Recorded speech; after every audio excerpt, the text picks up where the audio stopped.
Money has changed significantly in the last 60 years. Credit cards first came in the late 1950s, but they would not see widespread use for decades. Expenses in line. Empire Card, from M&T Banks. Bank checks were still the most popular form of payment besides cash. You can use checks to buy things. Increasing use of checks in the 70s led to the development of an electronic payment network to replace the ever-growing burden of maintaining paper records of payments. This network would be called the Automated Clearinghouse, or ACH. This is what allows your paycheck to be directly deposited into your bank account. The 20th century saw a rapid growth in technology across the Western world. This growth was so drastically fast there are multiple labels for this era: the communication revolution, the information revolution, and the computer revolution. But we will call this the digital revolution. Our representation of money used to be cash, paper bills, and metal coins. The digital revolution has made money ever increasingly become more virtual and less physical.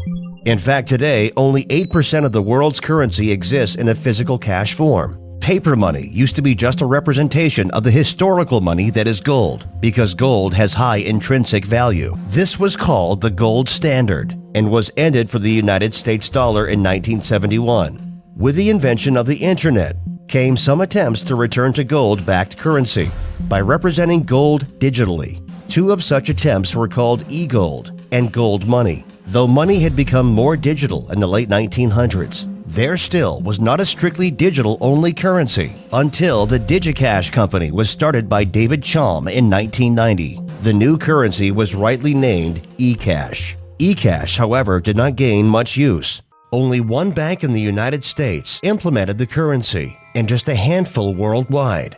And Mr. Chaum's company went bankrupt by 1998. By this time, the internet had spread to over a quarter of U.S. homes. Multiple digital currencies came and went. Government regulation caused currencies like e-gold, gold money, and Liberty Reserve to cease progress. No digital currency created yet was safe from censorship. During the course of this inquiry, we've examined the issues and potential risks and threats that virtual currencies pose. Then came 2009. Bitcoin is the first virtual currency to not have a central point of failure. Most importantly, it is resistant to government force. Bitcoins protect your privacy. But don't forget to pay your taxes. Its entire system is distributed and thus impossible to pinpoint and shut down. If the United States wants to block money from going to WikiLeaks, where do they go? Well, they go to PayPal's, Visa, MasterCards of the world and put pressure on them there. With Bitcoin, there's none of that. There's nobody in the middle to go after. It is able to achieve this feat through cryptography, which is basically a fancy word for secure communication. The software, of course, takes place via the internet. As it was designed, a distributed network of voluntary users provides the service to maintain the Bitcoin software system.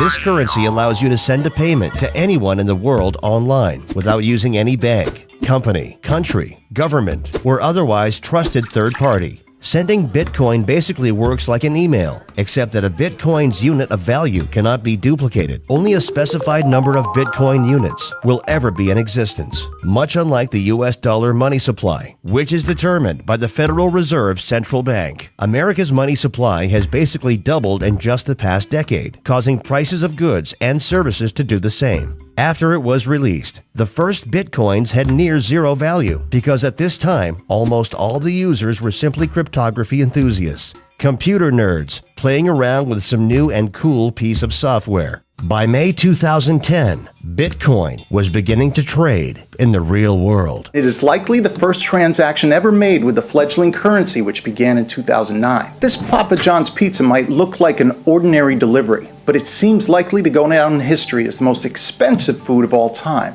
A member pleaded to the community for someone to provide him with 2 pizzas delivered to his residence for his payment of 10,000 Bitcoins. This simple dinner, and perhaps a little leftovers, cost the equivalent in Bitcoins of what would come to be worth over $10 million by December 2013. This is how fast Bitcoin has increased in value, or rather, how fast the increase in its number of users and recognition has been. Mein Führer, Steiner konnte nicht genügend Kräfte für einen Angriff massieren.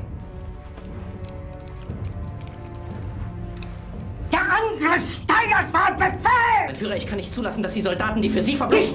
Feiglinge! Verreiter, Versager! Online exchanges have been providing the trade of bitcoins and dollars for years, though many have closed from site security issues and lack of complying with government regulations. Bitcoin pirate scandal. SEC steps in amid allegations that the whole thing was a Ponzi scheme. Mass adoption, however, will more easily happen from a recent trend that is growing fast. Now, if you haven't heard of Bitcoin yet, it is making international headlines and changing the way we exchange money. It is the first of its kind in the world, and today the Bitcoin ATM was unveiled right here in San Diego. Bitcoin ATMs are deploying worldwide, allowing the sale of bitcoins for cash and cash into bitcoins at physical locations. This machine changes it all by allowing users to get cash out or make deposits to their accounts. There are already such machines in Boston, Massachusetts, Austin, Texas, Mountain View, California, Vancouver, Canada, and Tijuana, Mexico.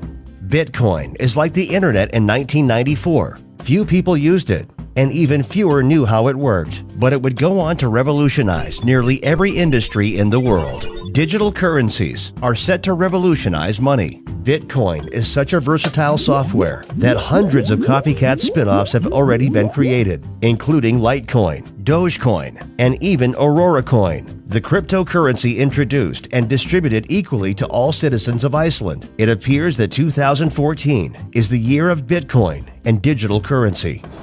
The future. You know, I really think digital currency is more about freedom. And if you have your own wealth and control your own wealth, it's about freedom. It's not about anything other than that, really. We'd like to give you a free report on Bitcoin and digital currencies. Go sign up at crushthestreet.com/Bitcoin to download this report. This report will give you more on the history, how to use it, and why you should use Bitcoin to have more control over your wealth.